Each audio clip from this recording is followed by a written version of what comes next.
Ever feel like when you think about time, you think about it like a straight line, like a path that just goes in one direction?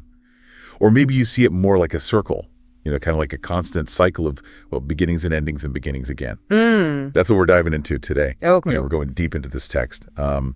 Cronos versus Shiva, time destroys or creates. And it's this whole debate between Cronos, the Greek god of time, Right. and Shiva, who is the Hindu deity of destruction and also transformation. Oh, wow. So the so captivating I think about this piece is how it takes these like monumental figures. Right. And it places them in this almost like theatrical dialogue. Yeah. Like watching this clash of titans with each perspective. Yeah. Carrying all this weight from like centuries of thought.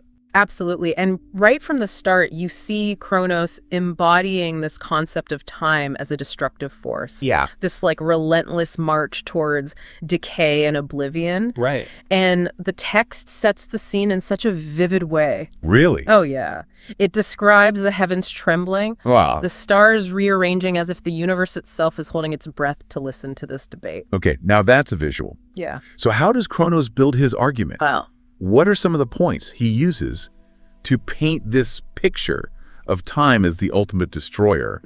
Like, is it just a lot of doom and gloom? It's powerful stuff. Cronos uses this very like authoritative voice, ancient voice, almost like he's speaking from the dawn of time. Oh, wow. And he talks about how time erodes even the most enduring things, like mountains crumble, empires fall. Even the stars eventually die out. Wow. There's this one line that really stuck with me. Cronos says, "Time is an arrow fired through the hearts of all living things." Oh, wow. And you really get a sense of time's destructive power in that image. Wow. That's pretty intense. Yeah. But when you think about it, he's not wrong. Right. We look at history. Yeah. Civilizations rise and fall, trends come and go. Yeah. Time does have this way of changing everything, doesn't it? It does. And that's what makes Cronos' argument resonate so strongly. Right. I think it taps into this very real fear that many of us have this feeling of inevitability, Right. of things slipping away from us, of our own mortality. It's both unsettling and undeniably true. So it really makes you wonder if we're all just on this one-way track. Right. Headed for the same destination. Yeah. But that's where Shiva steps in with a totally different take. Totally. Right. Yes. Shiva embodies this counter-argument, this idea that time isn't just about endings, Right. but about cycles, about how every ending creates the possibility for something new to begin. So how does he counter that very powerful, very bleak picture that Cronos paints? Well, the text describes this incredible shift when Shiva starts to speak, Yeah. where Cronos is like all fire and fury. Right. Shiva is calm, almost serene.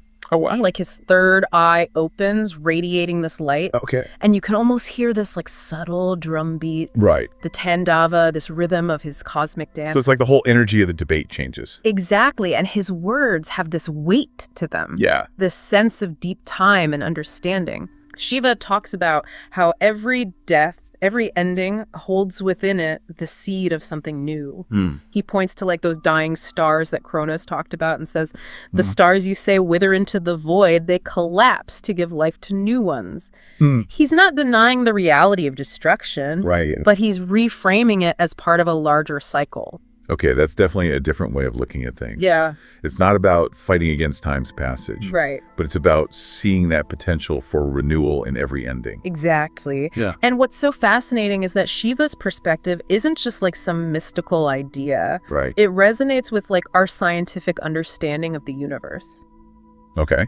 Yeah, the life cycle of stars, for example, Yeah. involves them burning out, exploding, and then their remnants becoming the building blocks for new stars and new planets. Oh, wow. It's this incredible cycle of death and rebirth on a cosmic scale. So it's like that saying, out with the old, in with the new. Yeah. But like on a universal level. Precisely. Yeah. And then think about the natural world here on Earth. Okay. A forest fire, Yeah. as destructive as it seems, Yeah. clears the way for new growth. The cycle of seasons, Right. with plants dying back in the winter, Yeah. only to burst forth again in the spring. Yeah. These are all echoes of what Shiva's talking about. Yeah, it really makes you appreciate how interconnected everything is. Absolutely, doesn't it? Yeah, and it highlights the limitations of just seeing time as just this linear progression. Yeah. It makes you wonder, what would it look like to embrace that cyclical view in our own lives? That's a really good question.